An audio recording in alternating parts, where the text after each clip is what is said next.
Good morning, class 4. Let us start with our maths class. As you know, we are doing subtraction now. I hope you have done exercise 13, all these sums in your copies. Okay. Now, today we will start with the word problems. That is exercise 14. Okay. What are word problems? Word problems, as I have told you, they are like stories given and we have to find the answer to the question that is asked for. Now let us read the first question. Rahul had rupees 8,515 in his bank account.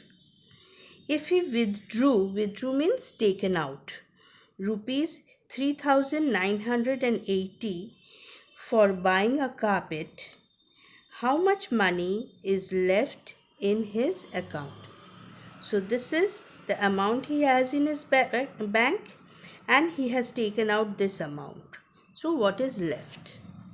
Yes, it is subtraction, but then when you are doing a word problem sum, you have to be careful as to how you write the statement to the sum, because in word problems statement carries marks. If you do not write statement or write it incorrectly, you lose certain amount of marks from that sum. So statement is very important when you are doing a word problem. So let us see how we should write it. See, this is question number 1. Rahul had rupees 8,515 in bank. He withdrew rupees 3,980. I minus it here and I have got rupees 4,535. And then now I have to write the answer in statement form. He had rupees 4,535 left in the bank.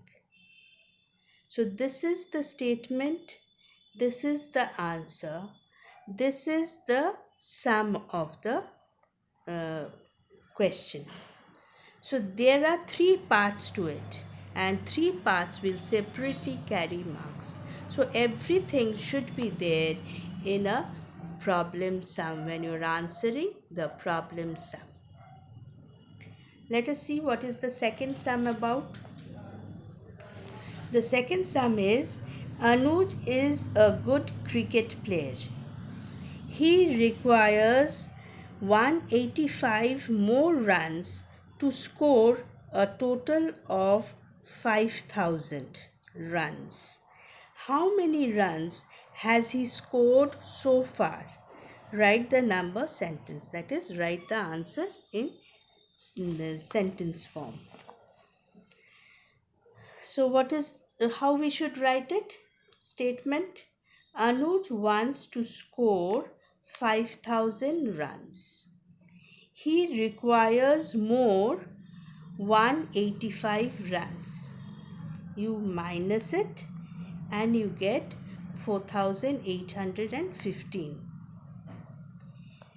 Now again we have to write the answer.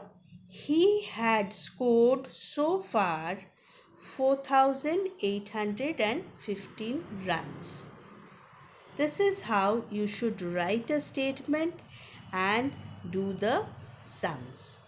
I have shown you 2 sums and you will be doing 2 more sums on your own. These 2 sums you will do on your own and then I will again show you the next sums. I hope you will be able to do it. Thank you, children.